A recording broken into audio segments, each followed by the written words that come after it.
Hello YouTubers, this is noobifier. This is a big one. On the 8th of October 2022, we had CitizenCon. The show ended with a surprise 2.5-hour talk with the boss. The rest of the show is broken down in a playlist. Here's what you need to know. The discussion was between Chris Roberts, CEO, Cloud Imperium Games, and Richard Tyrer, Squadron 42 Senior Director, Cloud Imperium Games. So that would be the guy who's in charge of everything and the guy who's in charge of the thing that we want released.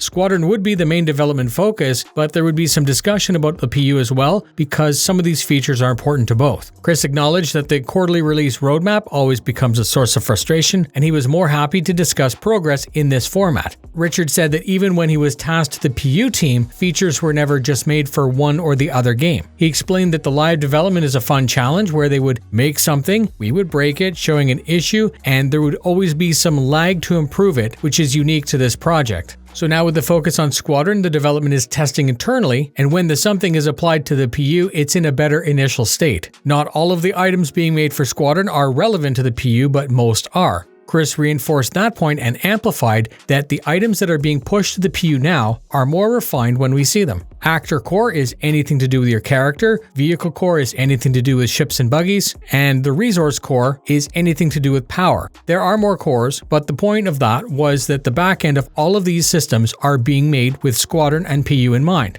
And Chris used the star map as an example. Richard said that the conversation would likely be done in two parts. The first is how features are being developed and how they go together. And second, what they're planning to talk about today were things that were actively being worked on, not hypothetical. Jared mentioned that they have prepared visual examples of most of these things, and they began. Rich was asked about FPS radar, and he said that and the entire player interface is really the most important feature. This is the one thing that we use all the time as a player. Interaction, inner thought, and others are currently lacking, so they're being addressed. Chris spoke about having to be able to lift, inspect, drag, drop, push, stow, use. This interaction and persistence has always been part of his plan. They're tinkering about the future, ensuring that we could use a controller, a mouse, a keyboard. Eventually, all of this control needs to be very easy. They want to simplify how we interact with items and be able to control things without needing a submenu. A quick scan will tag the basics in your augmented reality.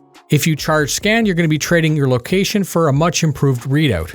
We were shown this in a pair of videos. You can see tags on items, but if something can be used, the option simply appears when you get closer without needing any buttons. Push F to action, and then push and hold F will show all the actions available, just like we see in some other games. If you'd like to customize what that default action is, we will be able to define that. They demoed another video which looked a little bit like wall hacking scan with a slight cooldown. Chat really span up. The live chat was split and became very active when they showed this, as it does seem to go against what we were told about the game. They never confirmed that we would see this specific thing outside of Squadron, but they did say that using this action would be a surefire way of being announced. They're working on traversals, action grabbing, and mounting. They would like to disconnect the player view when you're on a ladder. They want to give you the ability to grab a ledge if you've misjudged the jump. They want to give you the ability to jump from the ladder whenever and wherever you want.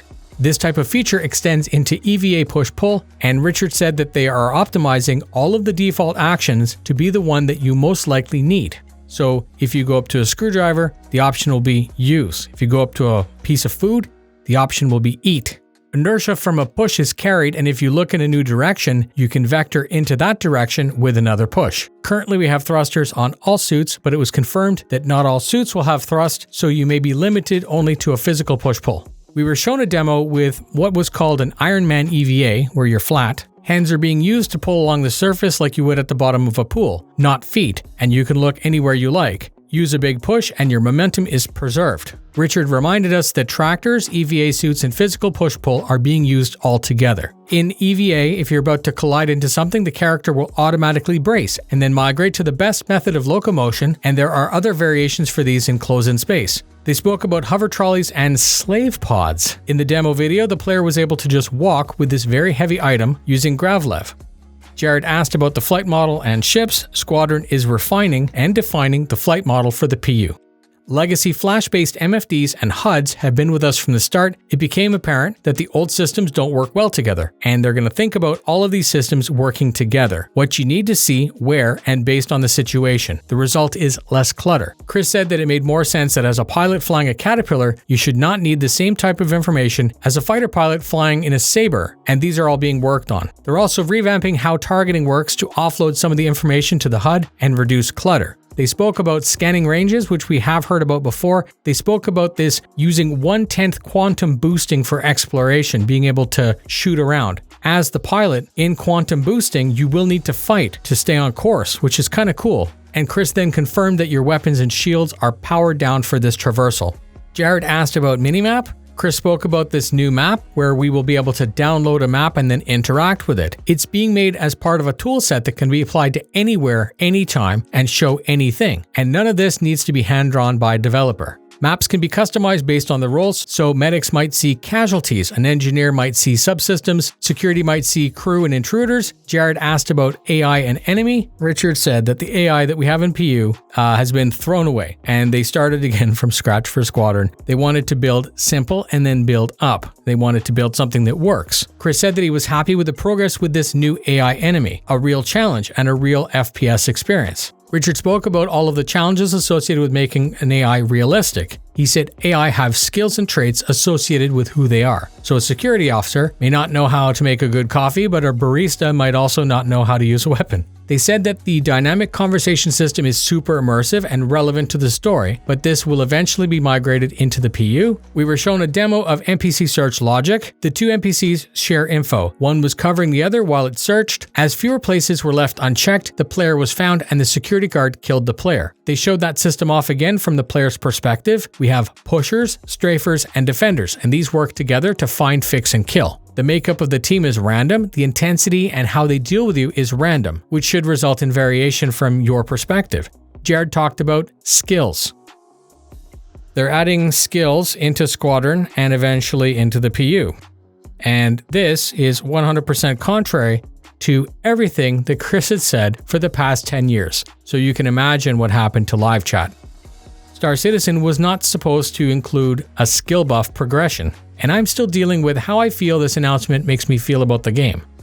So, they spoke about strength, takedown, stamina, force reactions, swapping weapons, time to ADS, being able to withstand higher G-forces, longer duration in swimming, sprinting, and all of this is based on how strong you are, how agile you are, and these are all things that you can work on.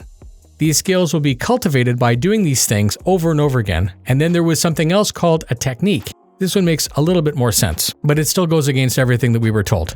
The example was if I wanted to do a takedown. If I did it the first time, it would be messy. But if I do a takedown over and over again, my technique would be refined and my skill would be done better.